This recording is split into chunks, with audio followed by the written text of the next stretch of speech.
meeting of the Health and Sport Committee in 2020. We have received apologies this morning from Alex Cole-Hamilton. I welcome Willie Rennie, who is attending as his substitute for this meeting. I also welcome Stuart McMillan, MSP, who has joined us for Stage 1 consideration of his members' bill.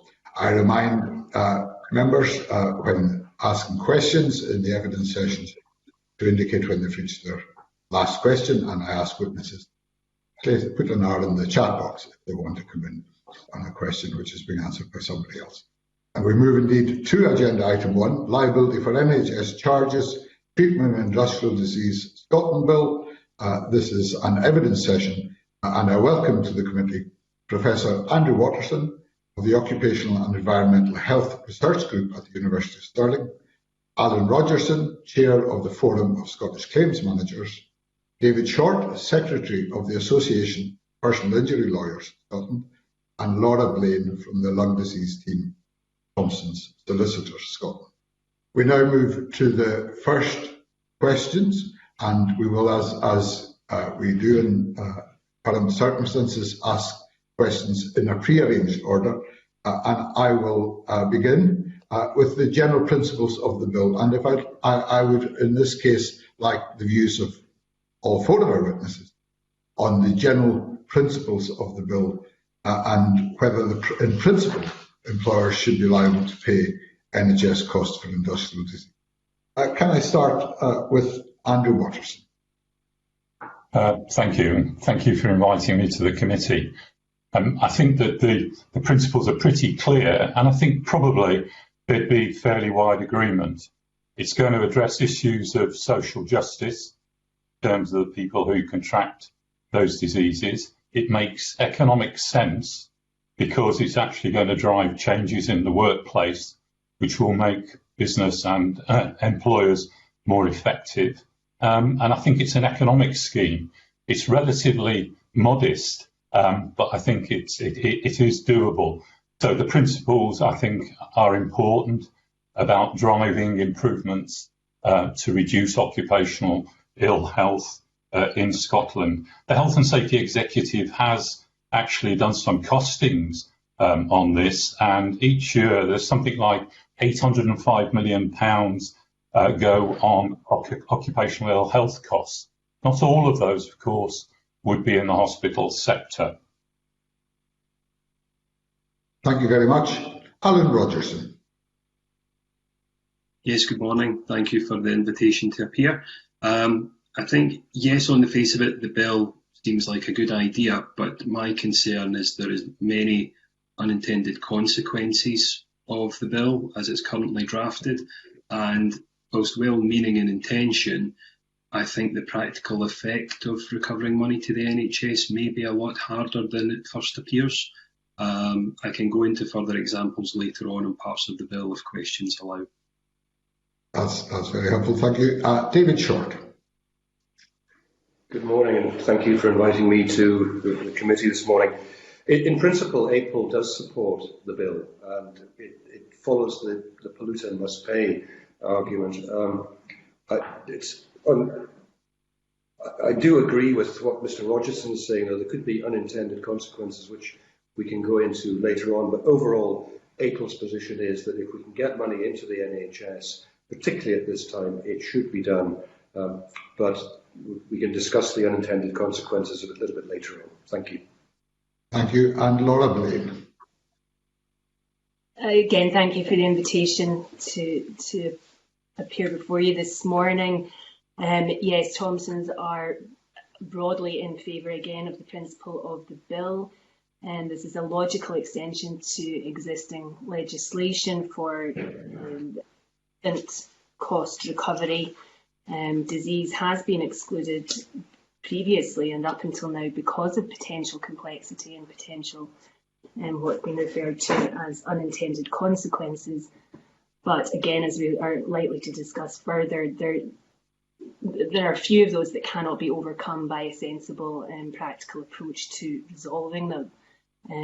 Litigation in these cases is full of complexity, most of which has been resolved between those practising in this area of law and there's no reason why legislation can't also overcome those potential complexities also.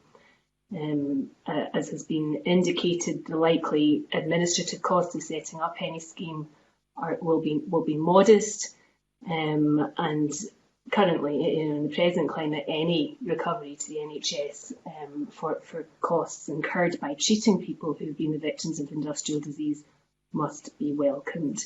I would also echo the views of Professor Rogerson that anything which encourages better health and safety practices must also be welcomed and encouraged. Thank you very much. And I call on David Stewart.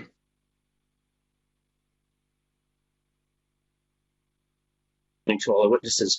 Can the witnesses confirm that the bill would have application? Perhaps David Short could kick off with that question. Thank you very much. Mr. Stewart? Yes, sorry, my question was, would the bill have any retrospective application? David Short. I don't see that work. I don't see that working. I think the question is more, do you believe that it might, in an unintended way, have a retrospective effect? Do you have a view on that, Mr. Short? Well, I think the introduction, should this come onto the statute, that could be dealt with in the statute itself as to whether it was retrospective or not. But the generality is that introducing a new law is not usually retrospective. Thank you, Mr. Short. Would any other witnesses like to come in on that particular question? Nobody has indicated, I don't think. Laura Lane. Can I perhaps... Sorry, David. Laura Lane. Sorry, I wasn't quick enough to find the R button on my keyboard. Got there. In terms of the retrospective question, the drafters have been quite meticulous, I think, in avoiding any possibility of that. Lessons were learned by the Welsh attempts to take a similar bill forward, which the Supreme Court very quickly gave their view on in terms of retrospectivity. So in my view, there's no scope in the bill as currently drafted for this to have any retrospective effect. David Stewart. Can I thank the witnesses for that answer? Can we move on to my next question? Are the witnesses confident that the bill would have no impact on the law relating to insurance, which of course is a reserved matter? Thank you. I wonder if Alan Rogerson would like to start off with that one. Yes, certainly whilst the exception is written into the bill that it shouldn't affect insurance matters at all, what I would say is that insurance contracts are a contract between an insurance company and the person taking out the policy, so the insured, if you like. So it will depend on those individual terms and conditions as to whether the policy will trigger. And of course, one of the key aspects that we'll probably come on to is we're talking about insurance policies that will be taken out now that may trigger at some point well off into the future, many years or even decades later on. And I should say we have seen arguments in the past of many years later arguing terms and conditions of policies that were written 50, 60 years previously. Thank you for that. Could I perhaps move on to my final question, Convener? What assessment has the panel made of the legislative competence of the bill? And I think Laura Blaine's already touched on this. I'm sure you're mindful of the Supreme Court judgment in 2015 that the Welsh Assembly was outside its legislative competence with the medical costs for asbestos diseases bill. Perhaps Laura Blaine. Yes, the Supreme Court, of course, deemed that the Welsh bill was not within the competence of the Welsh Assembly. Of course, we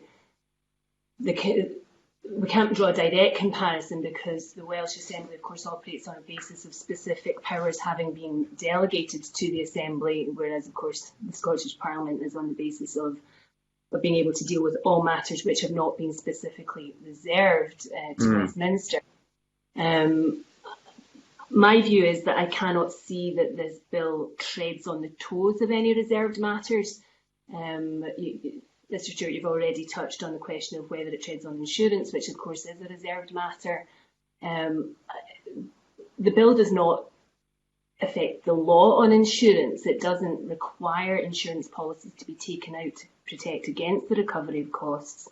As Mr. Rogerson says, of course, there will be potential implications for future policies, but I don't think it could be said that this bill touches on insurance as a reserved matter.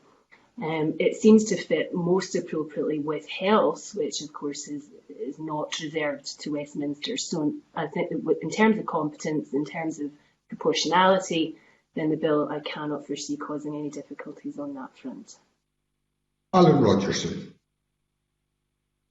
Agreement to the point Laura made.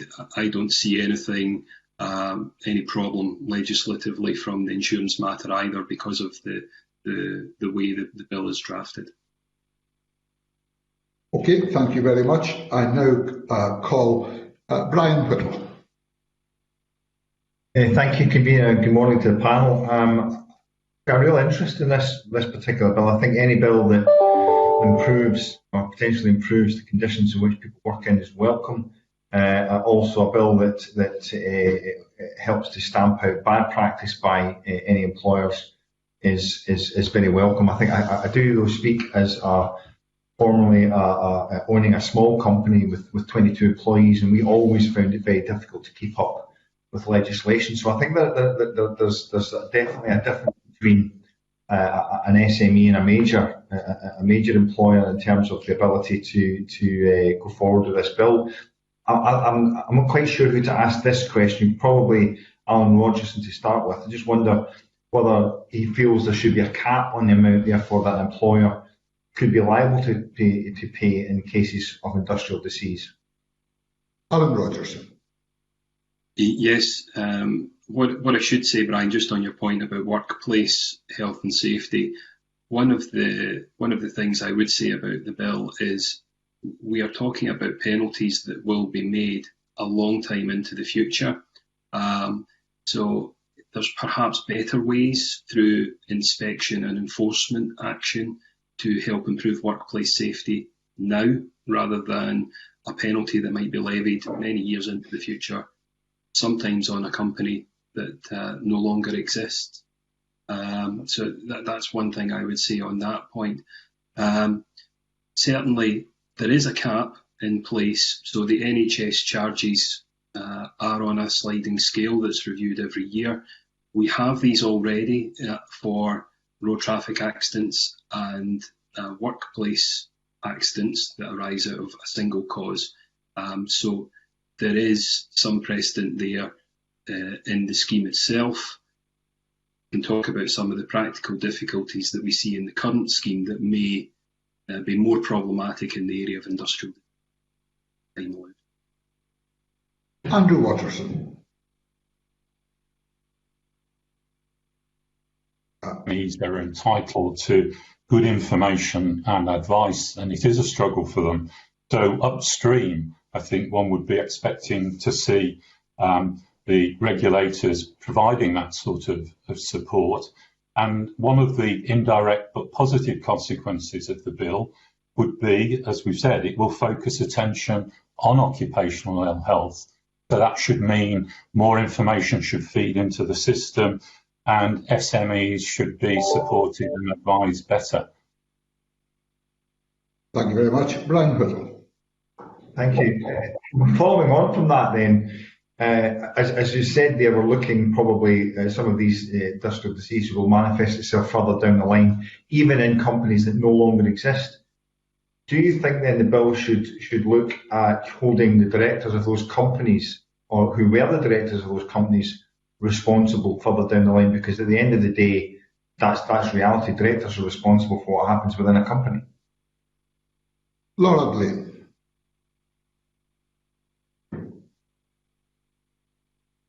Likely to be aware there is another bill passing through Parliament currently about corporate responsibility for particularly for fatalities due to health and safety breaches. No, I don't think the bill should go that far. In terms of legal responsibility, that rests with the corporate entity, which is the limited company under the present law. And I don't think this bill is not the mechanism to change that legal principle. The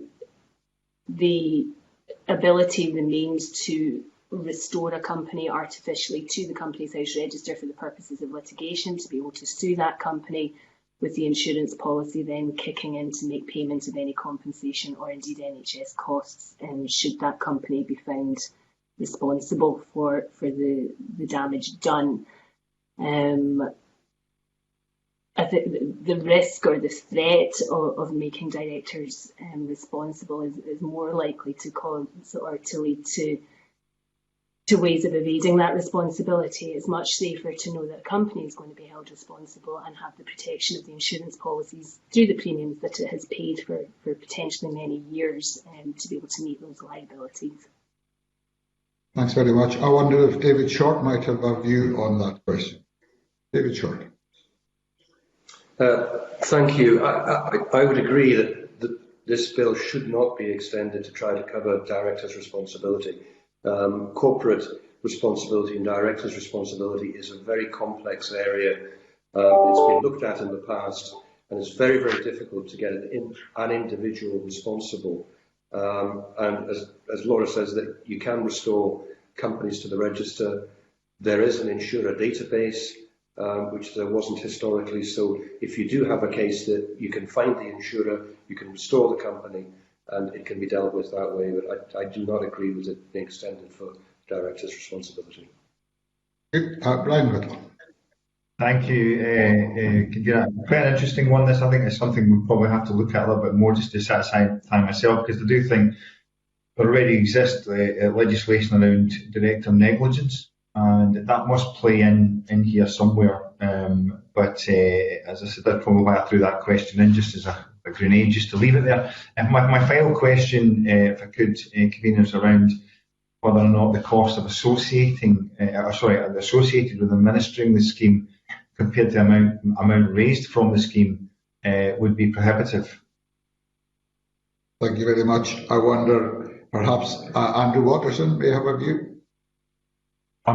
Yeah, I think we've got more information now than we did have a few years ago, and we can identify what some of the healthcare costs would be, not just in terms of diseases like mesothelioma, but other lung cancers not connected to asbestos, and also to things like bladder cancer and so on. And the healthcare costs of those, just the disease treatment costs, would be considerable. And therefore, I think the money generated going back into the NHS, which is important, would far exceed any of the administrative costs. And I think there's always been a problem with occupational diseases in that effectively what happens is there's cost externalisation. So those who create the diseases and breach the laws, we are talking about where there's been a breach of the law, don't actually pay, but everybody else does. So this is a good way of recovering it. The costs look to me to be very modest indeed for running the scheme. If they went up, that would be an indication that we had more problems and should be doing more on prevention. But if the scheme works as is hoped, if the bill operates as is hoped, one would be expecting to see the claims driven down because there would be prevention of the diseases. So I think we've got much better evidence than we did about what the disease treatment costs would be. They will be considerable. They would far outweigh the admin costs of the scheme. Thank you. Thank you. Alan Rogerson. Alan Rogerson, I think, wanted to come in. Thank you, convener. I think we shouldn't lose sight of the fact that industrial diseases take a long time to come to the surface. So what we're talking about here is negligent exposure to a person after the bill comes in that will then result in an industrial disease later on down the line. That can be years, decades later on. especially in the case of long-tail diseases like asbestos exposure. There are shorter tail diseases as well, but even in those cases, after the bill comes in year one, if that person is suffering some negligent exposure, it's still going to be at least possibly 3 years before they finished that negligent exposure, realised the extent of the injury, sought treatment, and then made a claim for that industrial disease as well. So you're easily looking at 3-4 years before there's any financial impact at all. But the scheme would have to be set up just now. And the financial memorandum contains some very helpful data from Thomson's on the number of injuries and types of injuries. So it might be possible to do a little bit more work on that financial memorandum if there was more information about when those exposures occurred and how long it takes for claims to arrive after the exposures. My part of the industry only sees one small component of that, so I don't have any overwhelming data to confirm the figures. But I could certainly happily work on some information that I could provide the committee on that with some projections. Oh, that would be extremely helpful. Yes, thank you very much. And I think Andrew Rogerson wanted to come back in again. No, yes, just to comment that I think it's right that a lot of occupational diseases do take a long time to develop, but that isn't true across the board, as has been referred to. For instance, bladder cancer cases, occupational bladder cancer cases, and some leukemias, we're talking about a very small number of years where where the disease may in fact develop, and the treatment costs may be resolved relatively quickly, but it's also fair to say that yes, there could be long-term costs. Tragically, in a number of cases with occupational cancers, of course, the treatments won't be successful, so there would be an outcome very early on. Thank you very much. I now call Emma Harper. Good morning, Convener. Good morning, everybody, and good morning, witnesses too. I'm interested in information around the definition in the bill of industrial diseases. In the explanatory notes, it talks about 5 new subsections, and the first provides a main definition of industrial disease, while the second expands on that definition. And basically, a disease is industrial if it arises out of a person's employment, whether that is the injured person's own employment or the employment of someone else associated with the person, so long as there is a causal link between the disease and the associated person's employment. And in our briefing papers, there's 70 prescribed diseases known to be a risk from certain jobs. And as a co-convener of the Lung Health Cross-Party Group, and I'm also the Parliament's asthma champion, as well as a registered nurse, I find this very, very interesting. So I'm wondering if the witnesses, and it might be Laura that would answer first, that whether any of the witnesses have any concerns around the definition of industrial diseases used in the bill. Laura Blaine.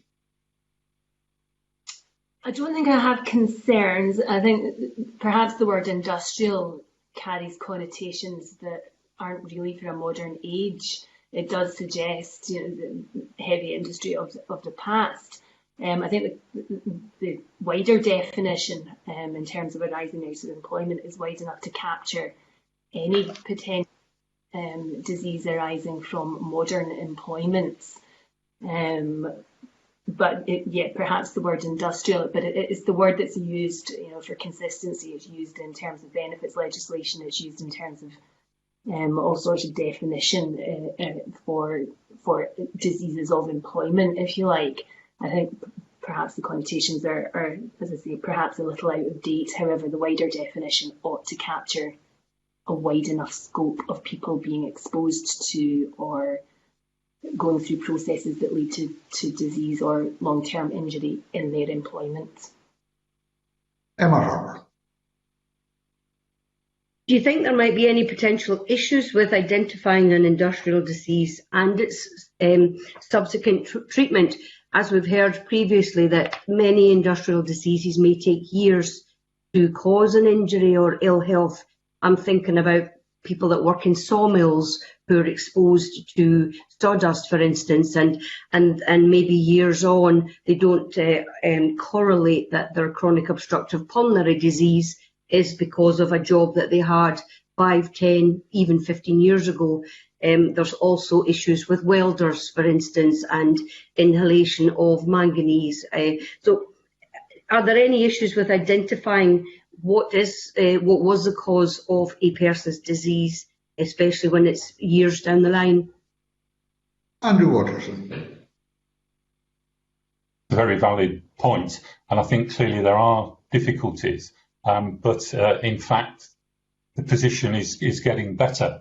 So the things that you've just mentioned, like asthma, COPD, bladder cancer, skin cancer, and so on, we're getting a much clearer picture now about how occupation might affect them.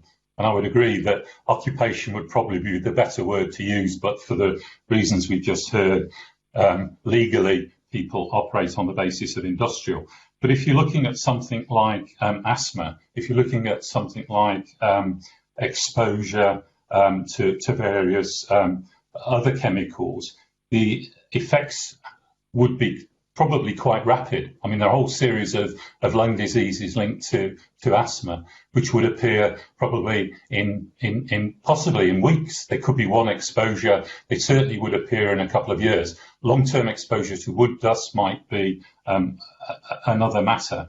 So I think we can build up a picture. Obviously, that's what the Industrial Injuries Advisory Committee does in the UK at the moment, although it's fair to say that its list of occupational diseases is really quite limited. And what we have seen developing over the last couple of years is a greater recognition that it won't just be workers who are exposed to asbestos who might present a problem to their relatives and families. There could be other substances like benzene, for instance, that could damage the fetus or could affect children. But as I understand the bill, it would only be when these diseases are properly recognised that, in fact, the provisions would kick in. So knowledge will grow over the years, and there may be occupational diseases that drop off, but there will be new occupational diseases coming in. And I think the bill would be well able to cater for that. And I think, therefore, the industrial disease definition, which has been broadened out, is a very positive one. Alan Rogerson. Yes, it's a very good question about identification of the diseases and then the subsequent treatment. That's one of the real unintended consequences of the bill, as I see it, for the NHS. Something I would describe as comorbid conditions. So if a person is presenting at hospital, we are asking the treating clinicians to essentially establish what has caused them to present that day, to work out whether it is a cost that's then recoverable under the bill or not. So it's quite an impossible task. We're trying to divide the indivisible in some ways. If you have a person who has asthma or a lung condition, but also a history of being a heavy smoker, for example. So we're asking those treating clinicians to take time out of treating patients to decide whether that is due to the industrial disease or some other cause, which there could be many different causes. Emma Harper. I'm thinking about ways of mitigating this would be if the industrial diseases list was up to date, using robust evidence, obviously, that we would then know if that disease is an industrial disease. And that would be one way that we could be overcoming any outcomes as long as information is kept up to date. And there's one final question would be, how would this potentially relate to COVID? Because we're hearing now about long COVID, as in longer term symptoms of exposure to coronavirus. and that might apply to healthcare workers, for instance. Laura Blaine. I think it's important in all of this to remember that the liability to repay the NHS costs is only triggered after the compensation process is being completed. So the identifiable list of diseases, or the identified list of industrial diseases, doesn't necessarily preclude or determine the outcome of the civil litigation. So within that civil litigation process, causation is the key issue. Has the injury, whatever that might be, to the individual been caused by their workplace? And that isn't predetermined by whether or not that condition is on the prescribed list. And my view would be that the law is flexible enough to adapt and accommodate any new condition, and COVID is absolutely relevant, obviously, right now.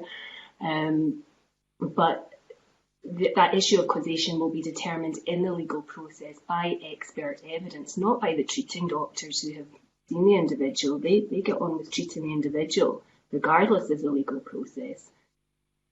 Whether or not we are dealing with an industrial disease in terms of the Act is determined by the compensation process, and it's that then triggers repayment of costs. And as I say, I think that is wide enough to accommodate any suggestion that the injury is associated with the occupation, regardless of the list of prescribed diseases. That's not to say I don't think the list of prescribed diseases ought to be as flexible and wide as possible in another context, in the context of industrial injury, disablement benefit, and so on, but is not necessary for the purposes of this bill. And in terms of COVID, yeah, I think COVID does, or would, if the Act had been potentially be considered an industrial disease, because we know that there are people being asked to go back to the workplace before proper risk assessment has been carried out and contracting COVID as a result. Thanks very much. Before I call the other two witnesses who've indicated they'd like to answer that question, can I remind everyone attending, please to mute or switch off other devices other than the one you're on, in order that notifications don't interrupt the recording. Andrew Waterson to be followed by Alan Rogerson. Andrew Waterson. Just to agree with several things that Laura said there, and I certainly think that COVID should be on the list. I mean, obviously that'll be worked through. Already in Belgium, they recognise COVID as an occupational disease for healthcare workers, and it probably would need to be broadened out. But that would go through the processes and the mechanisms that are within the bill. Just specifically on Emma Harper's point about the list of occupational diseases, I think that will be updated. And I think it's sobering that, in fact, if you look at what happens in the UK, we have a very, very small list of prescribed industrial diseases. And in France and Germany, using the same science, they've got a rather bigger list. There are a very small number of asbestos-related cancers in the UK compared to France, for instance. And in Canada, there are over a dozen different occupational cancers that are recognised as occupational diseases. And effectively, I think we've got one in the UK. But you can't just pop a disease in. Nobody's suggesting that. So they would have to be rigorously examined. And if we're doing our job, the number of people affected by the growing list of occupational diseases would be small. So again, there's the incentive for employers and indeed governments supporting employers, to get the information out there and to stop the use of those substances and those processes that might cause the occupational diseases. So I think many people would welcome an expansion of the occupational disease list. Alan Rogerson to be followed by David Short. Alan Rogerson. It's just to add my support to the comment Laura made about causation and legal liability being decided down the legal route. I agree with that entirely. What I was meaning was we're asking treating clinicians to essentially say whether the person presenting to them is suffering the effects of industrial disease or whether it is some other cause. And what I would say I would draw parallels to my experience in road traffic accidents and workplace accidents with NHS charges. These are the biggest source of appeals later on down the line, when the person paying the compensation doesn't necessarily agree that the treatment that the person has had is all related to that accident. That will be made all the harder by industrial diseases where the events have happened many years before, and things are by no means as straightforward as someone having where they've broke a leg and then there's numerous days in hospital afterwards, and working out what those days in hospital were actually for. So perhaps they sustained a complication that's unrelated to the accident, that sort of thing. David Short. Thank you very much. There's 2 points I wanted to come in on. One was the industrial nature and the employment. And APL's view is that it should not just be restricted to employment. In dealing with disease claims at the moment in Scotland, there's a voluntary protocol that is followed, and the Scottish Civil Courts Review has indicated that should be made compulsory, and within that protocol the definition of disease is much wider. What we seem to have here is the categorised industrial diseases for industrial injury, disablement benefit and the like, and APL's view is that it should not be restricted to the workplace. Examples of that are the Legionella outbreak in Edinburgh a number of years ago. Now, there are currently 40 or 50 cases being litigated about that. Many of those people had time in hospital. That was linked to an industrial site or sites. Another example is if someone contracts a disease from a product. An example of that is the litigation against Johnson & Johnson in the States for ovarian cancer, allegedly from using the baby powder. So there are lots of diseases that can stem from a product or a workplace, but doesn't have the tab of employment on it. The second point, Ms. Harper, that you raised was the difficulties, and I think there are difficulties. Alan Rogerson has pointed out already, I often don't find myself agreeing with Mr. Rogerson, but on a number of the points he's making today, I certainly do agree with him. If someone breaks a leg, they break a leg, and he said even with that there's complications and appeals, which APL is not part of because we just deal with the compensation for victims. But in assessing the level of disability, which is in the litigation, that's a problem. And you would also have a problem if you have multiple defenders of to what proportion does each company have to make a contribution to the NHS charges.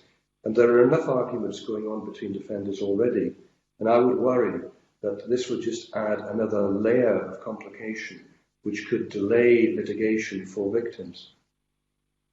Thank you very much. I now call David Tollins.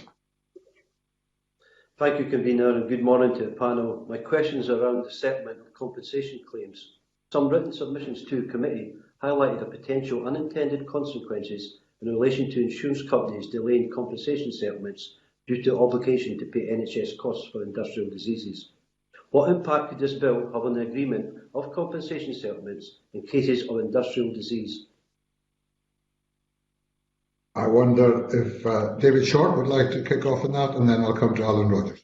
David Short. Yeah, thank you very much. Following on from what I was saying to your colleague there, the delay, I think, can come in when you have the arguments between the defenders, and often as a representative of victims, we're just standing back, watching the defenders throwing bricks at one another. If you have a straightforward asbestos case, liability is not usually in dispute. For example, a shipyard case. So we know that we're going to be successful for the victim, but the questions come in about, well, what is the disability? Who's caused it? And at the moment, the defenders argue over £1 on contribution, I understand, on a percentage basis. And if there's going to be further payments have to be made by them, I would worry that they would just dig a bit deeper and argue more about contribution between the defendants. And that, I think, inevitably would lead to possible delays, subject to court timetables, I say. Alan Rogerson. Thank you. Yes, I almost find myself agreeing with David on some of those points as well.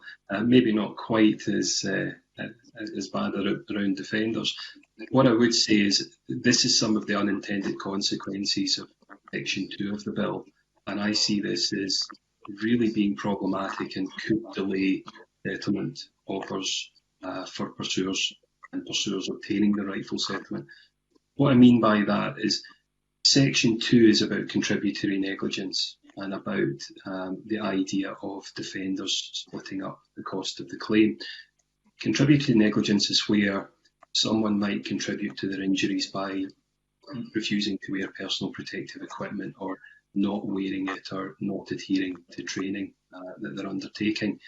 We see this all the time, not for PPE, but we see it all the time in road traffic accidents, where solicitors for the injured person will not commit in writing that they accept a level of contributory negligence of 25% or even 10%. And they won't do it because they fear that putting it in writing will mean that they'll get a professional indemnity claim against them later on for undersettling that claim.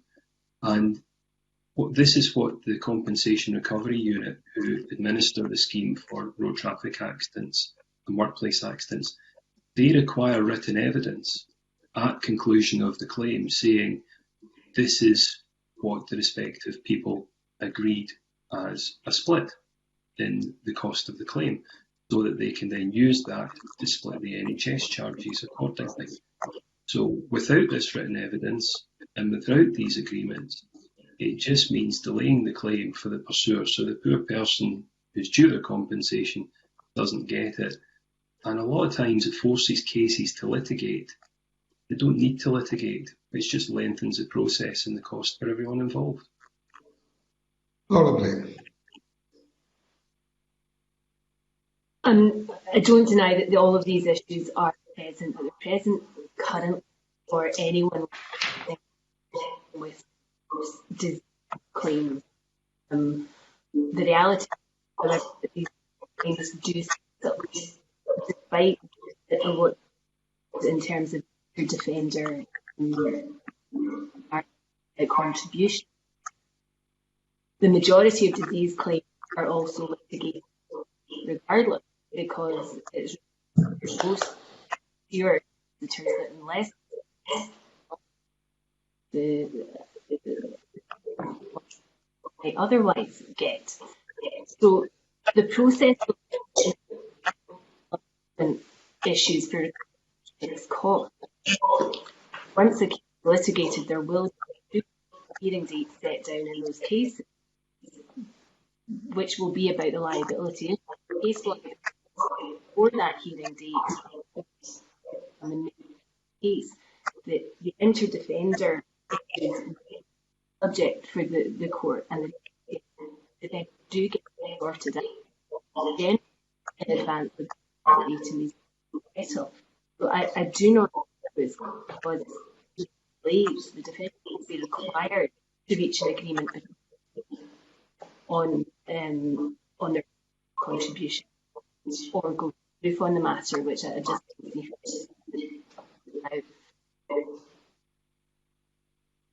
Thank you very much. I should say that on that last answer, Laura, the sound quality was not terribly good, so we might ask you to put that in writing at some point after the meeting. But I'll go back now to David Charles.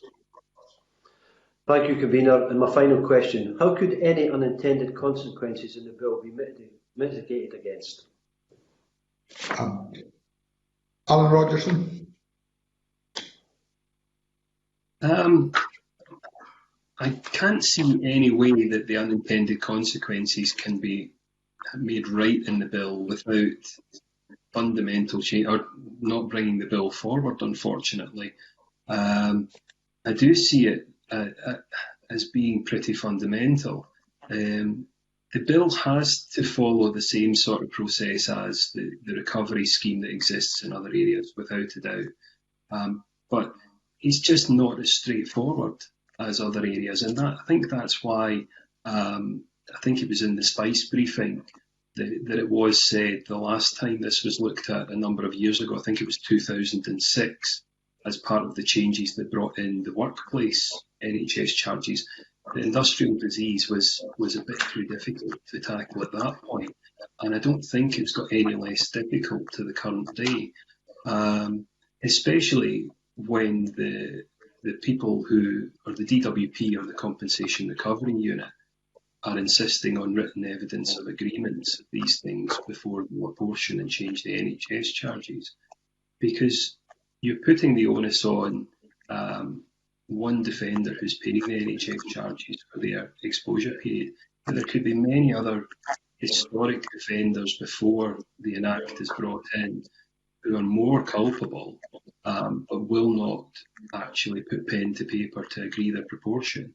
The defender has got no option other than to leave the pursuer hanging on waiting for an offer in many cases. And that's not right, because ultimately it's the injured person that has to be at the heart of this process and should be first and foremost in our consideration. Thank you very much. I now call George Adam. Thank you, Convener, and good morning to everyone. Ironically, my very first speech as an elected member of Membership Council was on this very subject, supporting then known as Flightside Action Against Asbestos. And one of the things I'd like to ask is, we've seen how legislation can change business practices over the years. We've seen how in health and safety in particular, we've been able to change business practices over the year.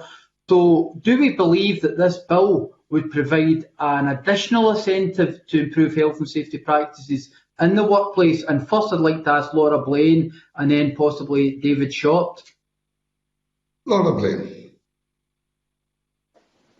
I don't think there's any guarantees, but what I think it will do is keep or reposition health and safety as a very serious issue for employers of all sizes.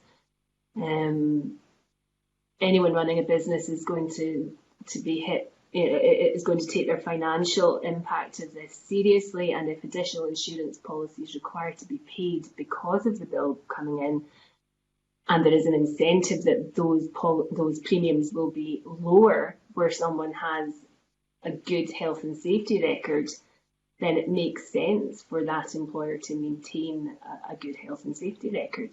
Economically, it makes sense. But I think as well as the financial burden that employers potentially have to bear, it's just keeping a focus on health and safety practice in order to prevent these diseases developing in the future. David Short. Thank you. Anything that helps health and safety in the workplace,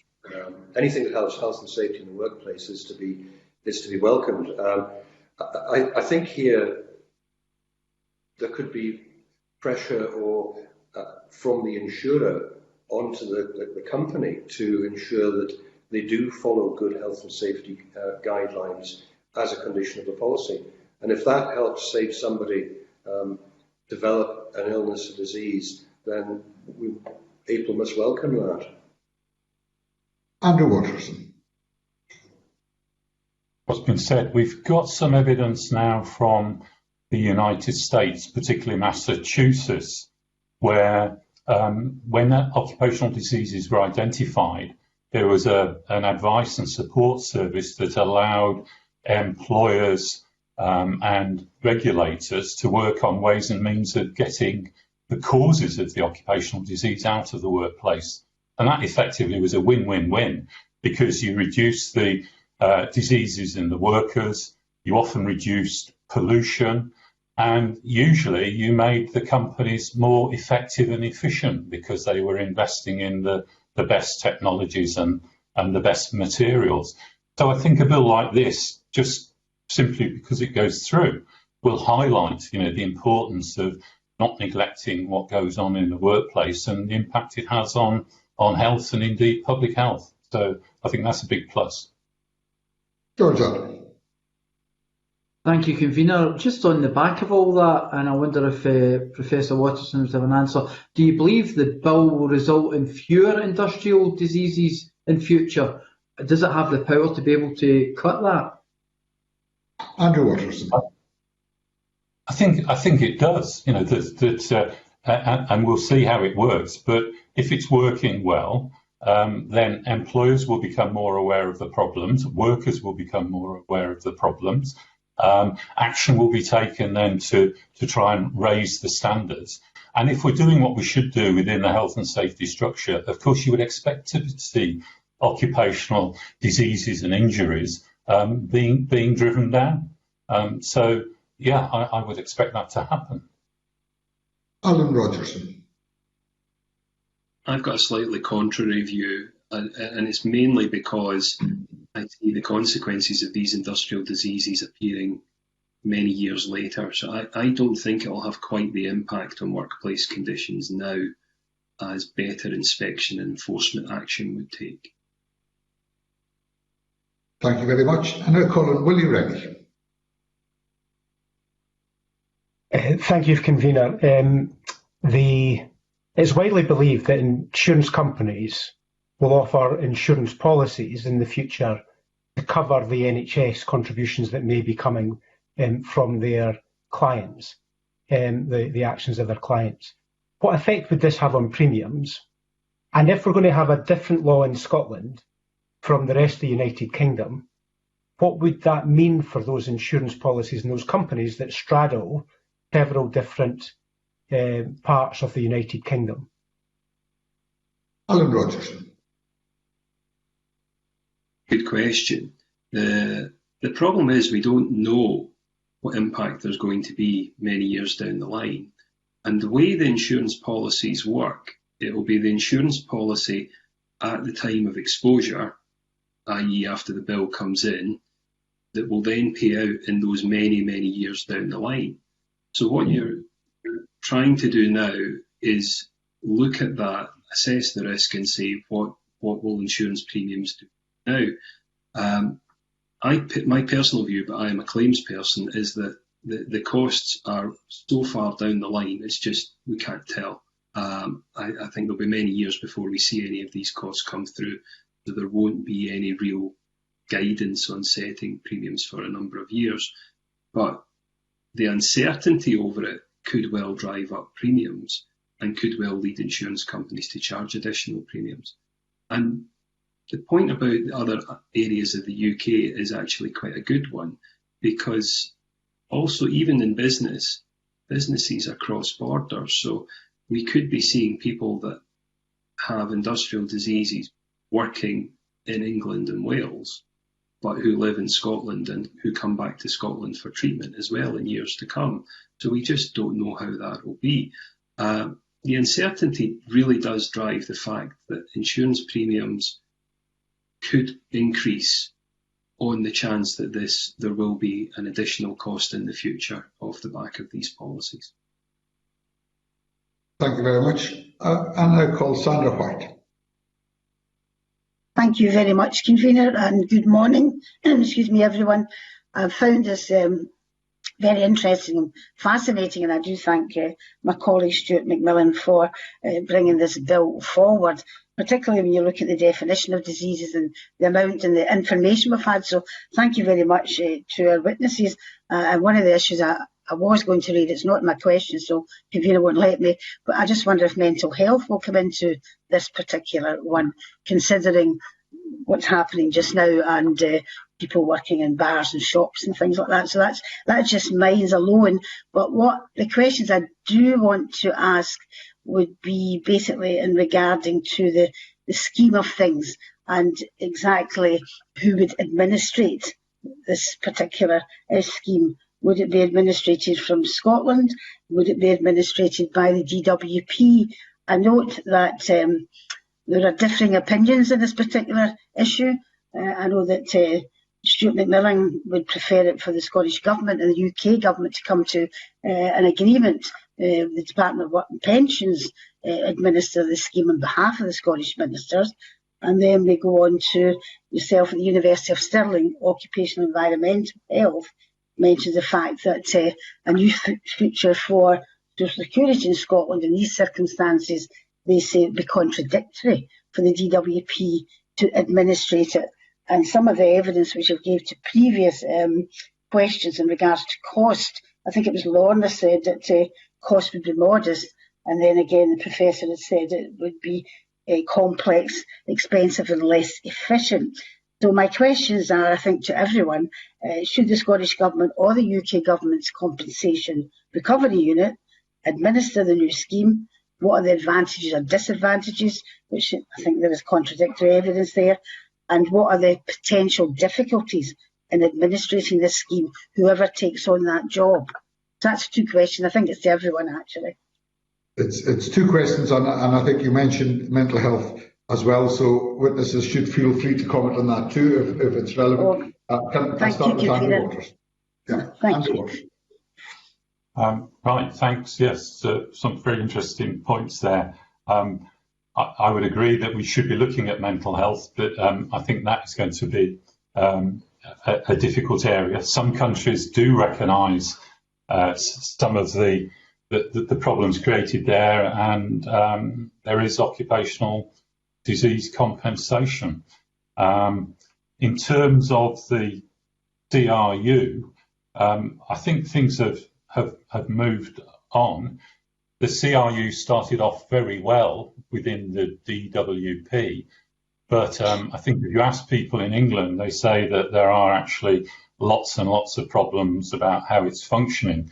So there's an opportunity, I think, perhaps to avoid some of those problems with a fresh approach, which would mean that we get greater equity in the way the scheme operates, and we can, whilst recognising all of the complexity, we may be able to almost start with a blank sheet in some respects about the administration processes. So I think there are opportunities as well as challenges for Scotland if the bill goes through. Thank you. Thank you very much. Laura Blaine. To touch first on the mental health issue, absolutely, Sandra, it's a huge issue, especially currently. And I would revert back to what I said previously. I don't think mental health issues have to appear on a list of prescribed diseases before the legal compensation route is open to individuals. It's a difficult one. Stress cases, as they're widely known, are difficult to establish, but it's certainly not impossible that the existing law is wide enough to include those in the definition of industrial disease. In terms of administration, from a purely practical perspective, there's a system in place operated by the CRU that everybody understands and operates in terms of accident diseases. It would make sense for that to continue, in my view, with arrangements made separately, given that this bill only covers Scotland. There would have to be modifications to that to deal with the fact that it is diseases and therefore more complex, and that it only applies to Scotland. But my view would be that of Stuart McMillan's, that the CRU is there and set up and should be modified to deal with this. Alan Rogerson. I would agree as well. I think if you set up a separate scheme or set up a separate arrangement in Scotland, you've then got to have all the systems to support that system as well as the staffing costs. And the staffing costs were touched on in the financial memorandum as well. That was conservatively estimated at, I think, £66,000 for 3 people in the compensation recovery unit. I think there is a hidden cost as well, and I would come back to the hidden cost on the NHS in terms of appeals and processes where hospitals would be asked to look again at the treatment to try and decipher whether that treatment was linked to the industrial disease cause, and it would be then a lengthy and expensive process. And we don't have, whilst we can tell how the compensation recovery unit works for accident victims, for road traffic accidents, we're into unknown territory onto appeals and disease cases, and I think they would be a lot more prevalent than has been allowed for in the financial memorandum. And it will be some years before the level of recovery actually gets to a point where it's sustainable, if ever. Thank you very much. Oh, yes, sorry. please. Just a small follow-up question in regards to if we do not have a separate scheme here in Scotland and we marry on to the DWP scheme, Westminster, would that cause problems for anyone who wants to make a claim in that respect? Would it be stymied, basically? Or could it be? No, I wouldn't see any problems at all on that. We're all well versed in the world of insurance and telling the DWP that we have a claim, giving them the details, and certainly we don't have any issues at the minute with them going away and checking with the hospitals whether that person has had any treatment. Okay, thank you very much. Thank you, Convener. Thank you. Thank you, Sandra. I'm just going to call Donald Cameron in a moment, and after Donald has asked his questions, I'll invite Stuart McMillan, the sponsor of the bill, to put a question or two to the witness. Donald Cameron. Thank you, Convener. I should refer to my register of interest as a member of the Faculty of Advocates to start with. I want to follow on from some of Sandra White's questions, and indeed the witnesses have touched on the subject matter, which is the financial memorandum. My basic question is, are witnesses confident in the cost estimates for administering the scheme as outlined in the financial memorandum? And if we have a Scotland only cost recovery system that's estimated at a cost of 66,000 per year, which I think Alan Rogerson touched on this. There is a view that that's quite a light figure, and we may require more. And I just wondered if the panel had a view on that. Alan Rogerson. I've got no information on the actual costs themselves, so we've got to kind of take what was in the financial memorandum at face value. But it does seem particularly light. The estimate of 3 people sounds reasonable, but there will surely have to be process changes behind the scenes to enable it. And as I said, that takes no account for the administration time of the NHS or treating clinician time into account if we're having to ask them questions about the treatment they administered or what that person was in hospital for. So I think it's impossible to put a cost on all those hidden charges, if you like, but it certainly puts the 66,000 in perspective. Andrew Rogerson. Just coming back to that point and what Alan was saying earlier, accepting completely that there will be a lot of complexity in many of the cases. In some instances, things may be relatively straightforward as well, and I think we should take note of that. So we did some work a while ago looking at the hospital treatment costs for mesothelioma, about which I don't think there would be any debate about the mesothelioma. And the Canadians and others have also got some good templates in terms of a number of other occupational diseases, where I think there would be little debate about the treatment costs relating to that occupational disease. So in some instances, it might be straightforward. Yes, then it could become very complicated as well. So just make that comment. Donald Cameron. Thanks for that. My other question is this may be a sort of obvious point to make, but would it be right to suggest that the bill will simply increase the number of cases that are eligible for the recovery of NHS costs? And are we likely to see more appeals and reviews? And what might be the potential impact in terms of cost if that turns out to be the case? Laura Blaine. As a pursuer solicitor, I don't think I'm probably in the right position to necessarily answer that, as we don't have we take no part in the recovery process, which is for our counterparts and the insurers. So I think I'm probably best to pass that one on to Alan. Back to you, Alan Rogerson. Yes, it certainly would. I think it will give rise to more appeals because industrial disease is a harder subject to actually say that the treatment is directly related to that industrial disease. So undoubtedly there will be appeals, and any additional cost that is part of that process is lengthening the process as well. And I come back to the point about the delay for the injured person receiving their compensation, as well as increased cost in the system. And insurers and the solicitors acting for defenders would be appealing these cases, not just by being vexatious, but because they think they've got a point that the treatment isn't linked to the industrial disease. David Short.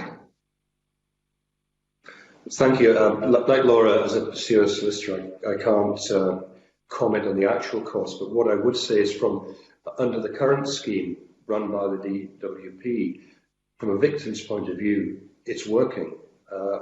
There's the odd glitch, and I defer to Professor Rogerson he seems to have some statistics that say it's not working, but from a victim's point of view, and for the cases I deal with, it works, and it's the old analogy, if it's working, don't try and fix it. Laura Blaine. So I just wanted to clarify, my understanding is that the appeals process and indeed the recovery process takes place after settlement of any compensation claim, so I'm not entirely convinced by the additional delay point in terms of that delay to the pursuit. Thank you very much. And I think Alan Rogerson would like to clarify his view on that point. Alan. Appeals happen after settlement. What I was conflating was reviews where we can ask the compensation recovery unit to review the treatment. Okay. Thank you very much. And I would now like to take the opportunity to invite Stuart McMillan, the member in charge of the bill, if he has any questions for our witnesses. Stuart McMillan. Thank you very much, Convener, and certainly thank you to the committee colleagues and also to the witnesses for the questions and answers this morning. I do have a couple of questions, if I may. The first one is towards Mr. Rogerson. It's regarding the issue of this bill, and Mr. Rogerson has said a couple of times today that there wouldn't be any major gain in terms of finance towards the NHS potentially for some years to come. But surely that a bill of this type would be extremely useful to actually have on the statute book now, so that it's actually future-proofing the issue going forward, but also assisting with the NHS treatment going forward. Alan Rogerson. Future-proofing, and that's really a decision for the committee in the Scottish Parliament, of course, as to whether the numbers stack up in that respect. It's been very difficult to find any analysis on exactly what the cost would be, but back to the point about the delay, or the latency period, as we would call it. So the delay between the negligent exposure of the person to the thing that's caused industrial disease and when it transpires. So we are talking many years, if not decades down the line, and that has to feed into the decision of the committee in the Scottish Parliament as to whether they want to future-proof things in this regard and whether this is the best mechanism to do it, or to decide that set-up cost is not one, and running cost, of course, is not one to take just now. Okay. Thank you. A second question for Mr. Rogerson, and I can assure you, Mr. Rogerson, I do have a couple of other questions for others too. It's you stated earlier on regarding the eventual fusion of, and Willie Rennie touched upon this in his questions also, regarding potentially a different process and a different system for Scotland as compared to elsewhere within the UK. But surely insurance companies, most insurance companies will already operate in multiple countries and also under multiple jurisdictions. So therefore, the suggestion that to have this limited addition to the statute book for Scotland compared to elsewhere within the UK is not going to be overly onerous or confusing for the insurance industry. Alan Rogerson. I wouldn't say it would be completely confusing for the insurance industry, but what I would say is, whilst it's difficult to predict the cost, that uncertainty could lead to additional insurance. I've got no more information that I can offer without knowing more information about what the cost is going to be in the future. But certainly if you look at other areas like flooding, for example, insurance companies now have flood mapping technology and can predict what areas would be likely to suffer from floods. And of course, the government have also then implemented a flood reinsurance programme to make sure that people in those areas can obtain insurance. But the point is that if insurance companies are looking to try and better their competitors and get better technology and pricing, then someone may look at Scotland and say someone with a Scottish postcode as a business might have to pay more additional insurance premium for this risk. Thank you very much. And a final question from Stuart McMillan. Okay, thank you, Convener. It's on the evidence that we received from the University of Stirling Occupational and Environmental Health Research Group, Professor Rogerson. And I'll quote this particular part, if I may, Convener.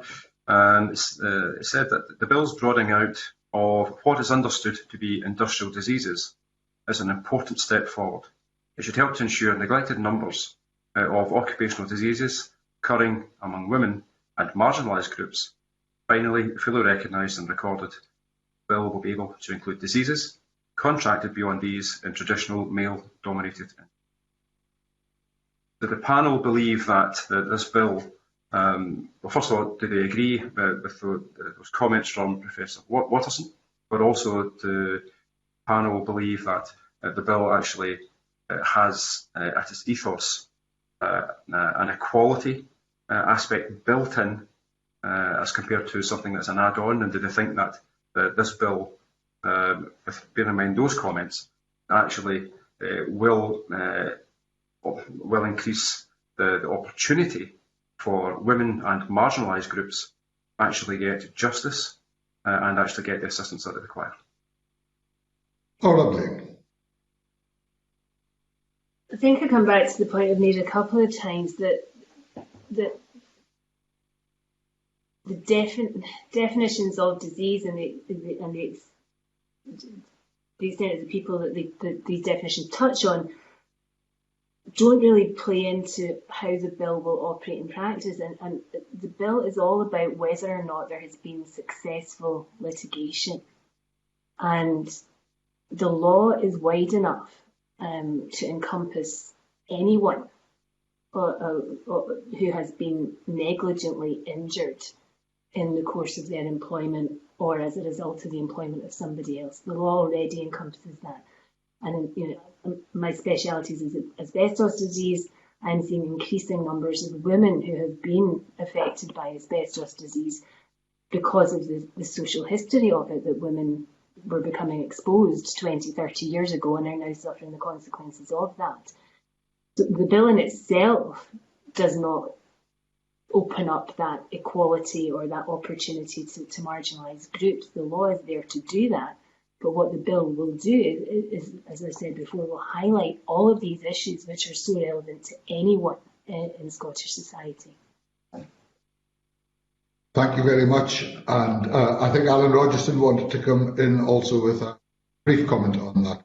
Alan Rogerson. Yeah, thank you. Just to agree with that entirely, I don't think it's the bill that is promoting the equality. I think it's the legal framework that now exists does.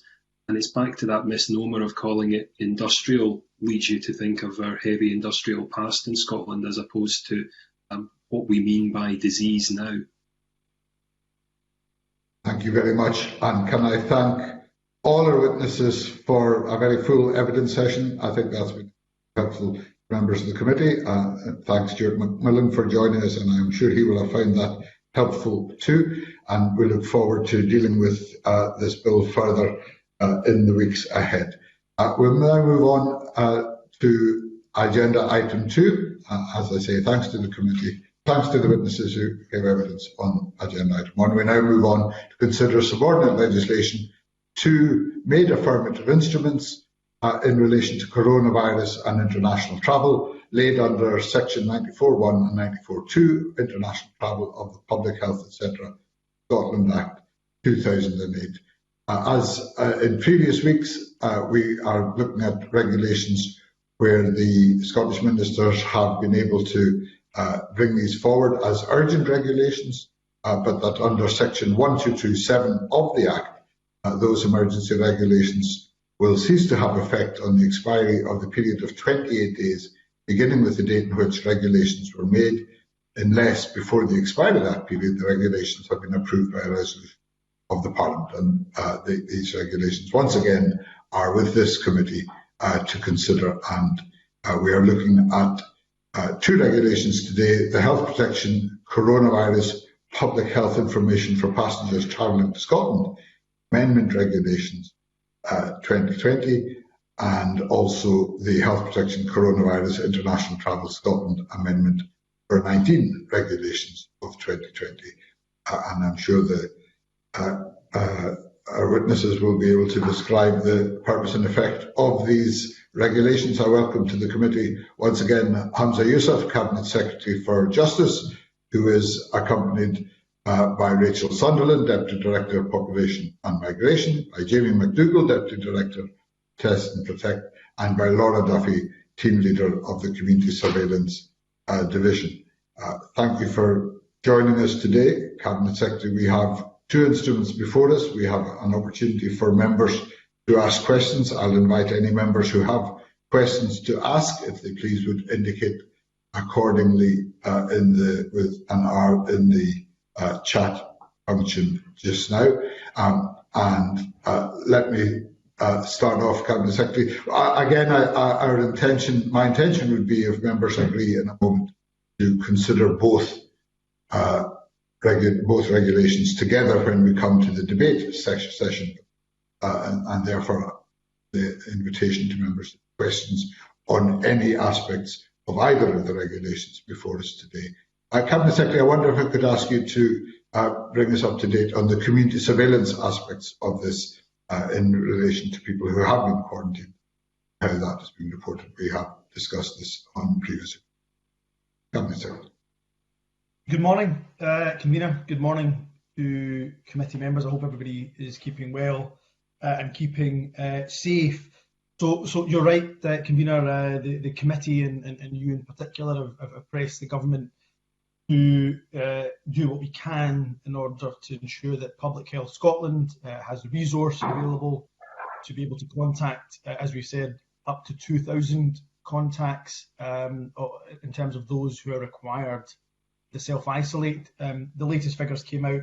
They come out in a week, every Wednesday, as you probably know. In last week's figures, there was 10,000. The week ending the 25th of October, there was 9,234 people requiring to quarantine, and 3,355 of them were contacted. So I'm pleased that we exceeded the 2,000 mark and exceeded the 20% mark that we've referenced before.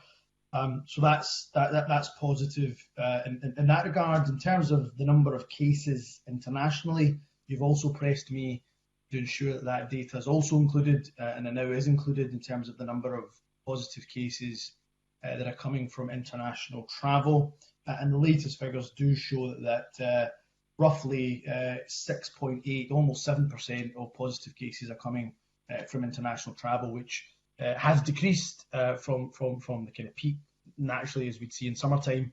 But of course we're not complacent about that, particularly if there may well be an upsurge come the winter break as well. So I hope that answers your question, but if there's further detail you want, Convener, of course I'm happy to provided. But that's certainly helpful, and I'm sure it's a matter we will continue to keep under review as we go forward. I have questions from Emma Harper, to be followed by Willie Rennie. Thank you, Convener. Good morning, Cabinet Secretary.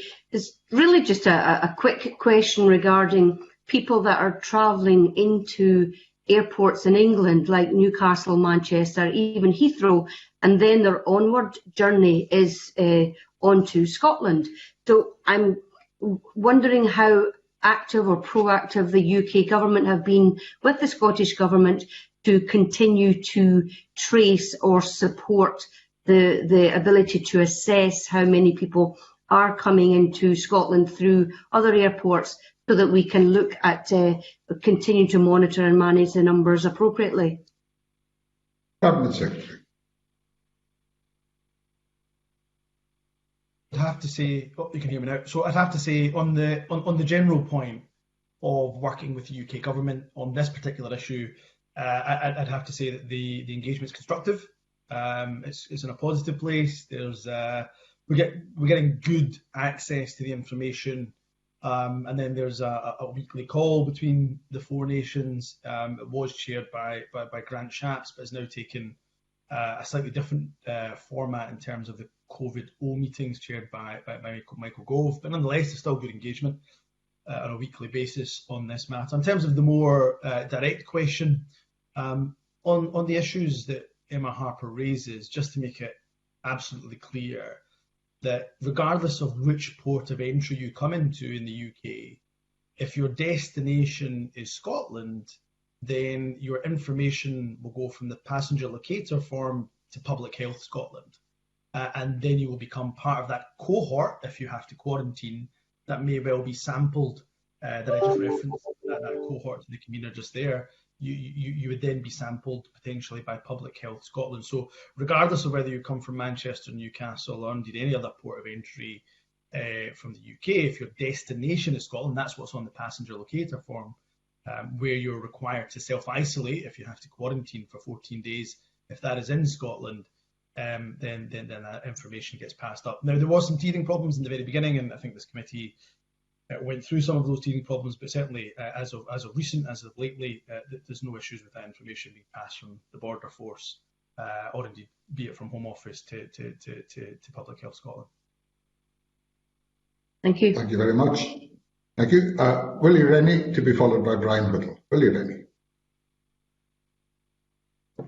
Thank you, Convener. I've given the Justice Secretary a hard time on this before, so I'm pleased I don't have to do that today. The quarantine spot check rates are up to they are able to stay at that. So I thank the Justice Secretary for that.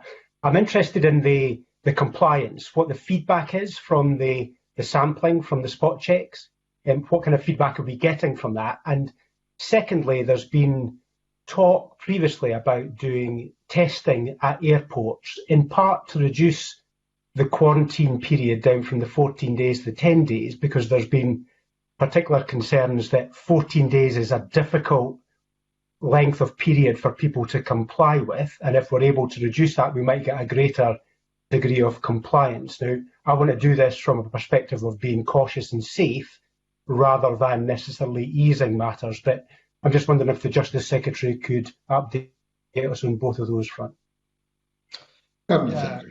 Can I thank Willie Rennie for his questions? They're both very important matters. Let me turn to compliance in the first instance. So, in the Public Health Scotland report that comes out weekly, they also give the total number of people that have had to quarantine from the 22nd of June to the 25th of October. And that number in total, the number that have had to quarantine, has been just shy of 150,000. In terms of the then referrals that have been made to Police Scotland, and remember, Public Health Scotland will try to get in touch with somebody on a number of occasions. Failing that, they'll then pass that contact to Police Scotland, and Police Scotland now publish those figures.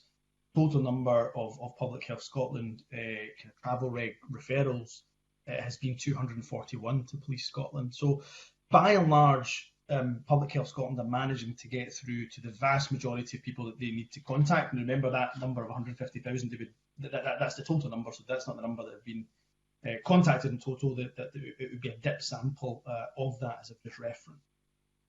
So that would suggest to me that they're not having too much difficulty in getting in touch with people. Bear in mind, everybody gets an email as well as a possible follow-up as well. So, and Police Scotland I speak to every week, and certainly from my conversations with them every week, they've not raised with me that there's been any challenges in relation to compliance. In fact, in terms of the travel regs, there's only been 4 fixed penalty notices in terms of issues related to the breach of those travel regs. And again, those figures are published data. So that would give me a degree of assurance. What I would say to Willie Rennie is I'll raise the matter again with Police Scotland this week when I speak to them. I think it's on Thursday. And if there are any particular issues that they raise with me, I'll write to the convener for the committee's attention or interest. In terms of testing, again, it's a really pertinent, important issue. Grant Shapps, UK Government, who was Transport Secretary, has created what is called a global travel task force, which is to look at this issue of airport testing. There was a call with the 4 nations around this issue. My officials have been involved in that discussion since that initial call. I'm somewhat disappointed that there hasn't been a little bit more ministerial interaction and engagement, and I was intending to raise the issue actually when we have our 4 nations call tomorrow. I'm told that this work has been progressing. I'm told also that this month there should be feedback to ministers, which would include the devolved administrations as well, in terms of the UK government's findings on airport testing. They are exploring very proactively that very question that Willie Rennie asks, that could we shorten the quarantine period? Could you shorten it to potentially 7 or 8 days? Could it involve double testing? I think the challenge with double testing is the initial concerns are that if you test negative at the airport, does that provide a false assurance, and what does the pattern of behaviour then become, and what impact does that have on compliance? But if you don't do double testing, but you test on day 7 or 8, how effective is that in comparison to 14 days? And I think there's also got to be a balance between, are people adhering to that 14-day quarantine to the extent we'd like them to, and are they more likely to comply with the 7-day restriction if that is what it is shortened down to? So, sorry, that's a very long answer to quite a short question that Willie Rennie asked, but I hope it gives them some detail, some reassurance that those questions are being asked. If I have a firmer update on that, then of course I'm willing to come to committee to make sure it's provided. Thank you very much. Brian Whittle. Thank you, Convener. Good morning to the Cabinet Secretary. It's really around this idea of, if I follow on from Willie Rennie's question about compliance, I think that the Cabinet Secretary is indicating that everybody gets an email that has to comply to this quarantine. I think the concern, and this anecdotally from constituents, and I think quite a few people have heard this from, in that after that there is, how do we ensure that there is compliance? Because obviously that transfer of people from a place that's not COVID safe into Scotland, is going to have a significant impact on our COVID rates over here. So how confident is the Cabinet Secretary in that, after having contacted those who have to self-isolate, that they are self-isolating, and how can we ensure that the maximum number of people do comply? Cabinet Secretary. So can I say broadly that I share the concerns that Brian Whittle references, or that he has received anecdotally from his constituents. I receive some of that information anecdotally too, and it's why I look to Police Scotland. Clearly, if people know their neighbours have gone to Spain, they've just returned, and they're not self-isolating, people know now that there's a fixed penalty notice potentially attached to it. And I think Police Scotland would be able to tell us that some of those referrals do come in third party, not all from Public Health Scotland, but do come in from third parties also reporting perhaps that somebody should be self-isolating but isn't. But on the broader point, I agree with Brian Whittle that there are concerns. It would be wrong for me to suggest otherwise. There are concerns, including from government, around compliance fatigue. More generally, actually, a point in terms of our regulations, let alone quarantine regulations. So that's why, going back to my answer to Willie Rennie, if there is a possibility of shortening that quarantine period and it is effective for us to do so, then it's definitely something the Scottish Government is willing to look at. And as I say, the work on that is being undertaken at a UK government level. We are expecting some information from them this month, we've been told. And once I get an update on that, I will ensure that the committee is likewise updated. Thank you very much. There are no further questions from members. I would now therefore propose to move on to agenda items 3 and 4, which are the formal debates on the made affirmative instruments on which we have just taken evidence. Can I first of all confirm with members that members are content to a single debate covering both of the instrument question? I see agreement around the committee. Thank you very much. Therefore, can I remind members that they should not put questions to the Minister during the formal debates, and of course officials may not speak in the debate. And can I invite Cabinet Secretary to move and speak to and move the motions S5M 23120 and S5M 23168. His own name. Cabinet Secretary. As always, Convener, I'm happy to waive my right to speak to the amendments, as we've just had a Q&A session about them. But I'm of course happy to move motion S5M 23120 and S5M 23168, both in my name. Thank you very much. And can I ask if any members wish to make a debate contribution in relation to these motions at this stage?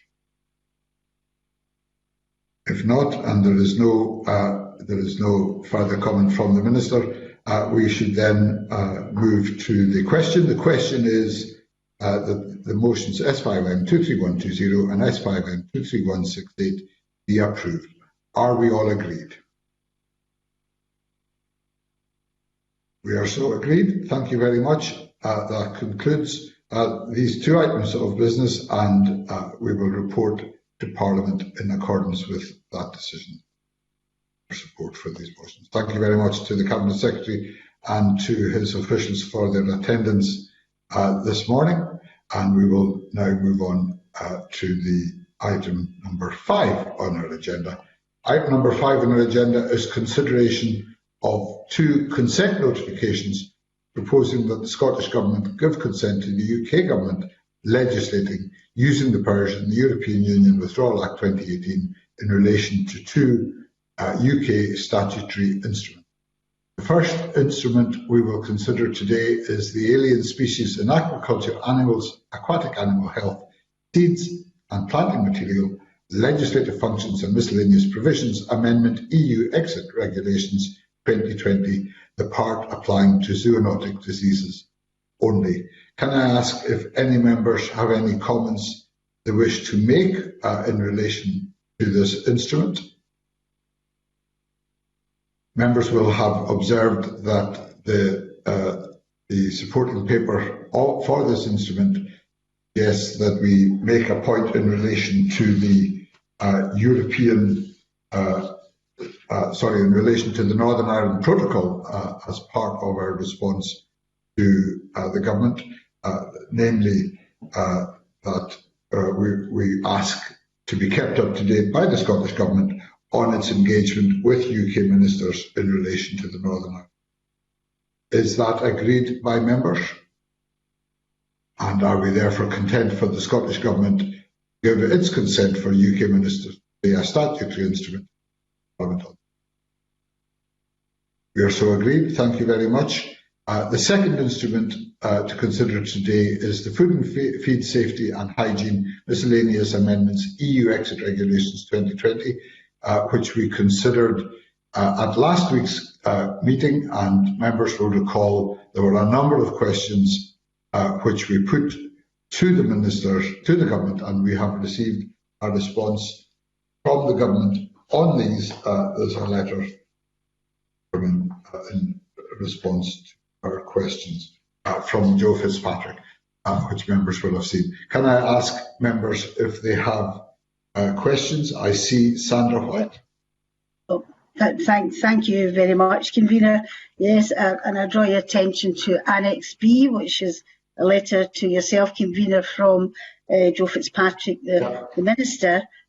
I'm pleased with the letter. As you can see, he's replied in great detail and mentions the fact about extremely disappointed proposed amendments in the Agriculture Bill and Trade Bill would have enshrined the law, and it goes on in more detail. I'm sure the members have already read that, but I am very content with the fact that he has confirmed that UK Government will not schedule a debate on affirmative SI until the Scottish Parliament has given their view, and also that GMOs remains the same. GMOs for cultivation are not permitted in Scotland. So thank you very much, and I thank the clerks for helping me to write that letter, or writing the letter, and for the reply to. I'm quite pleased with that.